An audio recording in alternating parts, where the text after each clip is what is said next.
My name is Jacob. I'm probably the most nervous I've ever been in my life right now. That's because today is the day I'm going to Sarah's house to formally ask her for her hand in marriage. Sarah and I were classmates back in middle school, and we started dating after we reconnected at a school reunion about 6 months ago. We're both over 30 now, and naturally we've been talking a lot about our future. Sarah often brought up marriage. While Sarah did put a bit of pressure on me, I was also considering settling down, and so we decided to get married. Because of that, I regret not being able to propose to her properly. We decided to get married before we really planned anything. And it was only a few days ago that we decided I would go to her house to formally ask for her hand. I've never met Sarah's parents since we started dating, but I once caught a glimpse of her father. It was either at a parent-teacher conference or at a school fair during our middle school years. I remember him talking about education with our homeroom teacher. While he seemed a bit intimidating at the time, I was impressed by how passionate a father could be about his child's education. That's probably because I lost my own father when I was in elementary school, and he was a man who didn't interfere much and let me do what I wanted to do. So the memory of Sarah's father talking with the teacher was particularly vivid. He must be a very serious person. So what will he think when he finds out we decided to get married on a whim and that I didn't propose properly? He might even say that our relationship of only 6 months is too short. The more I think about it, the more anxious I become, and I didn't sleep well last night. As I struggled to eat my breakfast, my mom looked at me with concern. I told her I was going to introduce her to my girlfriend soon. I haven't told her yet that it's Sarah, as I wanted to surprise her. My parents were also middle school classmates, so I think she will be happy to find out that my future wife is also a classmate. After my father passed away, our family struggled financially, and I had to start working right after graduating from middle school, which I owe it to my mom that I managed to stay on the right path. She's always been upbeat, never talks bad about others, and is very positive. Because of her, I've always been able to live with hope. My mom rarely asks about my love life or whether I have a girlfriend. We live together and she knows I'm busy, so I think she's just being considerate. I want to reassure her. That's why I absolutely have to make today's meeting a success. I feel like I'm about to get an ulcer. But seeing me so nervous, my mom patted me on the back and said with a smile, "Go and nail it, son." That's right. There's no point in being weak. I need to pull myself together. With that in mind, I headed to Sarah's house. When I arrived, Sarah opened the door and welcomed me inside. "My parents are waiting," she said. A wave of anxiety hit me. When I entered the living room, Sarah's parents were sitting on the couch and they smiled at me. "Thanks for coming, we've been waiting," They said with a smile, and I felt relieved. It's not scary at all. They seem very welcoming, and I think this could go well. After introducing myself, Sarah's mom served some tea. "Thank you," I said. Turns out you were in middle school with Sarah? I had no idea. Were you ever in the same class as Sarah? She asked. I told her that we'd never been in the same class, but Sarah had spoken to me at the school reunion. Oh, I see. But I should remember you if you were a top student, even from another class, she mused, resting a hand on her cheek, looking puzzled. Before I could reply, Sarah chimed in with a chuckle. "Jacob wasn't exactly a star student, was he? Always around average, right?" I wish she hadn't been so blunt, but it was too late. I glanced over and saw Sarah's mom looking at me with an indescribable expression. Sarah's comment had changed the tone in the room. After a moment of awkward silence, Sarah's dad broke it. "What college did you attend?" I never went to college. In fact, I hadn't even finished high school. "Well, actually, I started working right after middle school." I was planning to be honest about my past when a cup of tea came flying at me before I could finish my sentence. At the same time, a shout echoed, "Don't mess with me! I let you into my home because Sarah told me you were a CEO. What's this? You've been working since middle school, so you're a dropout? A company run by someone like you can't be reliable. With the startup boom, you're just riding the wave, and you'll fail soon, that's certain." Sarah's dad glared at me, flabbergasted. He grabbed my collar and bellowed, "What's your motive? Trying to cash in because I'm an executive at a major corporation? I desperately tried to deny it, but he wasn't listening. I can't trust a word from a high school dropout. This isn't a place for the uneducated. Get out, he said, tossing me aside and throwing a teacup at me.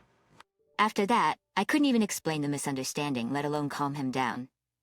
He kicked me, and I fell to the ground. Sarah and her mom just watched. As I lay there, disappointed they hadn't helped me, everything went black. He had flipped the dining table at me. I tried to dodge, but the table hit my foot. Overwhelmed by the intense pain, I let out a muffled groan. Sarah's dad scoffed. You're overreacting. It couldn't hurt that much.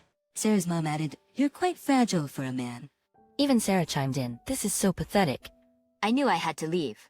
Despite the lingering pain in my foot, I somehow managed to leave Sarah's house. When I got home, my mom, who had been eagerly waiting for me, rushed out to greet me. The moment I saw her, I passed out from relief. Jacob, thank God you're awake. When I opened my eyes, my mom's worried face was hovering over me. Her eyes were filled with tears. As I regained consciousness, I remembered what happened at Sarah's house. I was supposed to make her happy, but instead I made her worry and sad. I'm sorry, Mom. I don't think I can introduce you to my girlfriend. After all, I admitted. When I told her this, my mom said, "Don't worry about it. Jacob, I'm just relieved you woke up." I was really surprised when you collapsed in front of me. Apparently due to the shock, I had slept for a full day. According to what my mom heard from the doctor, it seems that the bone in my toe is broken. I can be discharged from the hospital soon, but it seems like it will take about a month to heal. They also said they found bruises all over your body. I won't force you to talk, but if you can, could you tell me what happened? Prompted by my mom, I explained the events of the day. The moment I mentioned the surname of Sarah, Mom's face changed color. Johnson? You don't mean... It appears that when I was in junior high school, my mom was criticized by Sarah's dad, who said, "Having a child of a single parent around is a bad influence on my daughter." My daughter. Having a child of a single parent around is a bad influence on my daughter. My father was no longer around when I was in junior high. My mom was busy with work every day and was only able to come to school events once during the 3 years. She was told such a thing by Sarah's dad on that single occasion. Mom must have been deeply hurt. I didn't know anything about it, because my mom never said anything about it and didn't show it in her behavior at all. But now my mom is making a very frustrated face saying, "I can't believe that the person who said such a thing hurt my son." The moment I saw that expression on my mom's face, my anger reached its boiling point. It's not just that he looked down on me for being a junior high school graduate, but he also oppressed my mom in the past. I made a determination to get back at them, father and daughter. The next day I headed for Sarah's house again. I contacted her in advance, but Sarah didn't seem to feel guilty about what happened, and rather blamed me for the lack of communication during the full day I was unconscious. So she was like that. I felt pathetic thinking that the person I decided to marry was like that, but I also thought it was a good thing that I got to know before getting married. When I arrived at Sarah's house, both her father and mother were waiting outside. Daring to come back here? Don't you dare step foot in this house again. Sarah's father was already on the offensive. He didn't mention at all that I was on crutches with a cast on my left foot. On my left foot, I have no intention of stepping in again. I've decided to file a complaint, so I came to report it today, I said. At my words, the two looked at each other and started laughing. Wait, are you serious about the complaint? You weren't seriously injured. It's absurd to sue your fiancé's dad, Sarah retorted. I informed her that the engagement was off. I thought they would be a little flustered if I mentioned the complaint and the breakup of the engagement. But that was not the case. Sarah said, "Don't give up just because the greeting didn't go well. If you apologize, Jacob, I'll ask my dad to give you another chance." What do I have to apologize for? My blood boiled and I clearly stated I have nothing to apologize for. I'm serious about both the breakup of the engagement and the complaint. Then Sarah arrogantly said, playing the tragic hero, huh? My father could easily squash a little thing like a police report. He'd even make this broken engagement disappear if it happened now. Unbelievable. How dare she act so high and mighty? Then, even Sarah's dad chimed in. Sarah, we're better off without a man like this. Go ahead, file a police report if you want. I doubt you've got enough evidence for it to mean anything anyway, he said, laughing mockingly. Like father, like daughter, that phrase suddenly felt very fitting. Are you sure about that? I decided to throw a wrench in the laughing family's mood. You have no proof that I did anything, so the police can't do anything. You thought I'd back down if you mentioned a police report, didn't you? Sewell, you should know better than to think that would scare me. With his hands on his hips, Sarah's father laughed confidently. That's when I decided to show him the reality of the situation. Actually, that's the evidence. Apparently not understanding what I meant, the three of them just gaped at me. I pulled out my phone and played a recording. I'd been recording everything since before I arrived. I needed to gather evidence that my injuries were caused by you. No matter how high up you are in a big corporation, you can't hide from an assault charge when the evidence is all laid out, right? At this, instead of apologizing, Sarah's father started yelling at me. How dare you? Go ahead, file your report. There's no way I'm letting you marry Sarah. Sarah's mom, who had been quiet until now, began to panic. We can still forgive him if we do it now, right, honey? No need. As I said earlier, the engagement is off and I will file a report. I don't want to marry someone who doesn't care when their fiancé is injured and who joins their parents in making fun of me. When I said that, Sarah, who had been looking down on me until just now, started to panic. You're lying, Jacob? You said you wanted to marry me. You liar. Sarah's dad then started, "You low-educated punk. I'll never forgive you," and lunged at me. The shock of his punch threw me off balance and I fell to the ground. Sarah's mom desperately tried to stop her husband, who was about to start punching me while I was down. Jacob? Honey, this is bad. We don't know who might be watching. You're just a figurehead CEO. You lured Sarah with that, and now you're gonna sue me? I'll sue you for fraud. Then I'll have to cancel our $5 million order to your company. I've been thinking about it for a while, and I've made up my mind.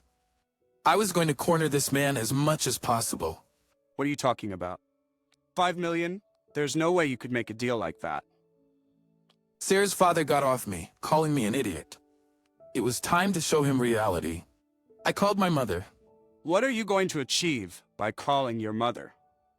Sarah told me you only have one parent. How sad that you only have your mother to help you in times like this. It really does make a difference not having a father, huh? Sarah's father, who didn't know what was coming, still looked down on me. It was almost comical. About 10 minutes later, the moment I was waiting for arrived. Sarah's father's cell phone began to ring. He said it was from his company and answered the call. At first, he spoke with clear and confident tones, but his speech gradually became sluggish and his face turned pale. As soon as he ended the call, he glared at me, saying, "What the hell have you done?" I did exactly what I said earlier. I canceled the order. I didn't want to do business with a company that looks down on people for being less educated or from single-parent families. I explained calmly. But Sarah's father didn't seem convinced. There's no way someone with your low education level could do that. Do you have connections or something? He scoffed, still looking down on me for my limited education. I lost any desire to continue the conversation. Believe what you want. Goodbye, I said, and I turned on my heel.